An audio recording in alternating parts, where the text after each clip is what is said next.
Chapter 6. I do not believe it. I cannot believe it, repeated Razumihin, trying in perplexity to refute Raskolnikov's arguments. They were by now approaching Bakileev's lodgings, where Pulcheria Alexandrovna and Dunya had been expecting them a long while. Razumihin kept stopping on the way in the heat of discussion, confused and excited by the very fact that they were for the first time speaking openly about it. Do not believe it, then, answered Raskolnikov, with a cold, careless smile. You were noticing nothing as usual, but I was weighing every word. You are suspicious. That is why you weighed their words. Ames, certainly. I agree. Porfiry's tone was rather strange, and still more that wretch Zemitov. You are right. There was something about him. But why? He has changed his mind since last night. Quite the contrary. If they had that brainless idea, they would do their utmost to hide it, and conceal their cards, so as to catch you afterwards. But it was all impudent and careless. If they had had facts, I mean, real facts, or at least grounds for suspicion, then they would certainly have tried to hide their game. In the hope of getting more, they would have made a search long ago besides. They have no facts. Not one. It is all mirage, all ambiguous, simply a floating idea. So they try to throw me out by impudence. And perhaps he was irritated at having no facts, and blurted it out in his vexation. Or perhaps he has some plan. He seems an intelligent man. Perhaps he wanted to frighten me by pretending to know. They have a psychology of their own, brother, but it is loathsome explaining it all. Stop. And it is insulting, expulsing.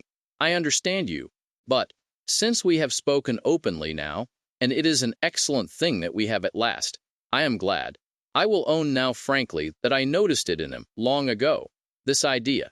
Of course, the merest hint, only, an insinuation. Why an insinuation even? How dare they? What foundation have they?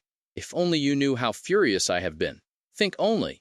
Simply because a poor student, unhinged by poverty and hypochondria, on the eve of a severe delirious illness, note that, suspicious, vain, proud, who has not seen a soul to speak to for 6 months, in rags and in boots without soles, has to face some wretched policemen and put up with their insolence and the unexpected debt thrust under his nose, the I.O.U. presented by Chibarov, the new paint, 30 degrees Réaumur, and a stifling atmosphere, a crowd of people, the talk about the murder of a person where he had been just before, and all that on an empty stomach. He might well have a fainting fit. And that is what they found it all on. Damn them. I understand how annoying it is, but in your place, Rodya, I would laugh at them. Or better still, spit in their ugly faces, and spit a dozen times in all directions. I would hit out in all directions, neatly too, and so I would put an end to it. Damn them. Do not be downhearted. It is a shame. He really has put it well, though, Raskolnikov thought. Damn them. But the cross-examination again. Tomorrow, he said with bitterness. Must I really enter into explanations with them? I feel vexed as it is, that I condescended to speak to Zametov yesterday in the restaurant. Damn it, I will go myself to Porfiry. I will squeeze it out of him. As one of the family, he must let me know the ins and outs of it all. And as for Zametov, at last he sees through him, thought Raskolnikov. Stay, cried Razumihin, seizing him by the shoulder again. Stay, you were wrong. I thought it out. You are wrong. How was that a trap? You say that the question about the workmen was a trap. But if you had done that, could you have said you had seen them painting the flat and the workmen? On the contrary, you would have seen nothing, even if you had seen it. Who would own it against himself? If I had done a thing, I should certainly have said that I had seen the workmen in the flat, Raskolnikov answered, with reluctance and obvious disgust. But why speak against yourself? Because only peasants, or the most inexperienced novices, deny everything flatly at examinations. If a man is ever so little developed and experienced, he will certainly try to admit all the external facts that cannot be avoided, but will seek other explanations of them, will introduce some special, unexpected turn that will give them another significance, and put them in another light. For he might well reckon that I should be sure to answer so, and say I had seen them to give an air of truth, and then make some explanation. But he would have told you at once that the workmen could not have been there 2 days before, and that therefore you must have been there on the day of the murder at 8 o'clock. And so he would have caught you over a detail. Yes, that is what he was reckoning on, that I should not have time to reflect, and should be in a hurry to make the most likely answer, and so would forget that the workman could not have been there 2 days before. But how could you forget it? Nothing easier. It is in just such stupid things clever people are most easily caught. The more cunning a man is, the less he suspects that he will be caught in a simple thing. The more cunning a man is, the simpler the trap he must be caught in. Porfiry is not such a fool as you think. He is a knave then, if that is so. Raskolnikov could not help laughing. But at the very moment, he was struck by the strangeness of his own frankness, and the eagerness with which he had made this explanation, though he had kept up all the preceding conversation with gloomy repulsion, obviously with a motive, from necessity. I am getting a relish for certain aspects, he thought to himself, but almost at the same instant, he became suddenly uneasy, as though an unexpected and alarming idea had occurred to him. His uneasiness kept on increasing. They had just reached the entrance to Pixelebooks. "Go in alone," said Raskolnikov suddenly. "I will be back directly." "Where are you going?" "Why, we are just here." "I cannot help it. I will come in half an hour." "Tell them. Say what you like. I will come with you." "You, too, want to torture me," he screamed, with such bitter irritation, such despair in his eyes, that Razumihin's hands dropped. He stood for some time on the steps, looking gloomily at Raskolnikov, striding rapidly away in the direction of his lodging. At last, gritting his teeth and clenching his fist, he swore he would squeeze Porfiry like a lemon that very day, and went up the stairs to reassure Pulcheria Alexandrovna, who was by now alarmed at their long absence. When Raskolnikov got home, his hair was soaked with sweat, and he was breathing heavily. He went rapidly up the stairs, walked into his unlocked room, and at once fastened the latch. Then in senseless terror he rushed to the corner, to that hole under the paper where he had put the things, put his hand in, and for some minutes felt carefully in the hole, in every crack and fold of the paper. Finding nothing, he got up and drew a deep breath. As he was reaching the steps of Pixelebooks, he suddenly fancied that something, a chain, a stud, or even a bit of paper in which they had been wrapped with the old woman's handwriting on it, might somehow have slipped out and been lost in some crack, and then might suddenly turn up as unexpected, conclusive evidence against him. He stood as though lost in thought, and a strange, humiliated, half-senseless smile strayed on his lips. He took his cap at last and went quietly out of the room. His ideas were all tangled. He went dreamily through the gateway. "Here he is himself," shouted a loud voice. He raised his head. The porter was standing at the door of his little room, and was pointing him out to a short man who looked like an artisan, wearing a long coat and a waistcoat, and looking at a distance remarkably like a woman. He stooped, and his head in a greasy cap hung forward. From his wrinkled, flabby face he looked over 50. His little eyes were lost in fat, and they looked out grimly, sternly, and discontentedly. "What is it?" Raskolnikov asked, going up to the porter. The man stole a look at him from under his brows, and he looked at him attentively, deliberately. Then he turned slowly and went out of the gate into the street, without saying a word. "What is it?" cried Raskolnikov. "Why, he there was asking whether a student lived here, mentioned your name and whom you lodged with. I saw you coming and pointed you out, and he went away. It is funny." The porter too seemed rather puzzled, but not much so, and after wondering for a moment, he turned and went back to his room. Raskolnikov ran after the stranger, and at once caught sight of him walking along the other side of the street, with the same even, deliberate step, with his eyes fixed on the ground, as though in meditation. He soon overtook him, but for some time walked behind him. At last, moving on to a level with him, he looked at his face. The man noticed him at once, looked at him quickly, but dropped his eyes again, and so they walked for a minute side by side without uttering a word. "You were inquiring for me?" "Of the porter?" Raskolnikov said at last, but in a curiously quiet voice. The man made no answer. He did not even look at him. Again they were both silent. "Why do you come and ask for me, and say nothing? What is the meaning of it?" Raskolnikov's voice broke, and he seemed unable to articulate the words clearly. The man raised his eyes this time, and turned a gloomy, sinister look at Raskolnikov. "Murder," he said suddenly, in a quiet but clear and distinct voice. Raskolnikov went on walking beside him. His legs felt suddenly weak. A cold shiver ran down his spine, and his heart seemed to stand still for a moment, then suddenly began throbbing as though it were set free. So they walked for about 100 paces, side by side in silence. The man did not look at him. "What do you mean? Who is a murderer?" muttered Raskolnikov, hardly audibly. "You are a murderer," the man answered still more articulately and emphatically, with a smile of triumphant hatred, and again he looked straight into Raskolnikov's pale face and stricken eyes. They had just reached the crossroads. The man turned to the left without looking behind him. Raskolnikov remained standing, gazing after him. He saw him turn around 50 paces away and look back at him still standing there. Raskolnikov could not see clearly, but he fancied that he was again smiling the same smile of cold hatred and triumph. With slow faltering steps, with shaking knees, Raskolnikov made his way back to his little garret, feeling chilled all over. He took off his cap and put it on the table, and for 10 minutes he stood without moving. Then he sank exhausted on the sofa, and with a weak moan of pain he stretched himself on it. So he lay for half an hour. He thought of nothing. Some thoughts or fragments of thoughts, some images without order or coherence floated before his mind, faces of people he had seen in his childhood or met somewhere once, whom he would never have recalled, the belfry of the church at V, the billiard table in a restaurant, and some officers playing billiards, the smell of cigars in some underground tobacco shop, a tavern room, a back staircase quite dark, all sloppy with dirty water and strewn with eggshells, and the Sunday bells floating in from somewhere. The images followed one another, whirling like a hurricane. Some of them he liked and tried to clutch at, but they faded, and all the while there was an oppression within him. But it was not overwhelming. Sometimes it was even pleasant. The slight shivering still persisted, but that too was an almost pleasant sensation. He heard the hurried footsteps of Razumihin.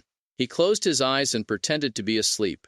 Razumihin opened the door and stood for some time in the doorway as though hesitating. Then he stepped softly into the room, went cautiously to the sofa. Raskolnikov heard Nastasia's whisper, "Do not disturb him. Let him sleep. He can have his dinner later." "Quite so," answered Razumihin. Both withdrew carefully and closed the door. Another half hour passed. Raskolnikov opened his eyes, turned on his back again, clasping his hands behind his head. Who is he? Who is that man who sprang out of the earth? Where was he? What did he see? He has seen it all. That is clear. Where was he then? And from where did he see? Why has he only now sprung out of the earth? And how could he see? Is it possible? Continued Raskolnikov, turning cold and shivering, and the jewel case Nikolai found behind the door. Was that possible? A clue? You miss an infinitesimal line, and you can build it into a pyramid of evidence. A fly flew by and saw it. Is it possible? He felt with sudden loathing how weak, how physically weak he had become. I ought to have known it, he thought with a bitter smile. How dared I, knowing myself, knowing how I should be, take up an axe and shed blood? I ought to have known beforehand. But I did know, he whispered in despair. At times he came to a standstill at some thought. No, those men are not made so. The real master, to whom all is permitted, storms Toulon, makes a massacre in Paris, forgets an army in Egypt, wastes 500,000 men in the Moscow expedition, and gets off with a jest at Vilna. And altars are set up to him after his death, and so all is permitted.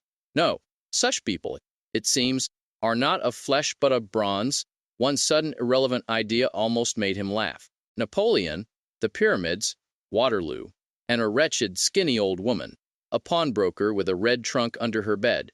It is a nice hash for Porfiry Petrovitch to digest. How can they digest it? It is too inartistic. A Napoleon creep under an old woman's bed. Ugh, how loathsome. At moments he felt he was raving. He sank into a state of feverish excitement. The old woman is of no consequence, he thought, hotly and incoherently. The old woman was a mistake, perhaps, but she is not what matters. The old woman was only an illness. I was in a hurry to overstep. I did not kill a human being, but a principle. I killed the principle, but I did not overstep. I stopped on this side. I was only capable of killing, and it seems I was not even capable of that. Principle? Why was that fool Razumihin abusing the socialists? They are industrious, commercial people. The happiness of all is their case. No, life is only given to me once, and I shall never have it again. I do not want to wait for the happiness of all. I want to live myself, or else better not live at all. I simply could not pass by my mother starving, keeping my ruble in my pocket while I waited for the happiness of all.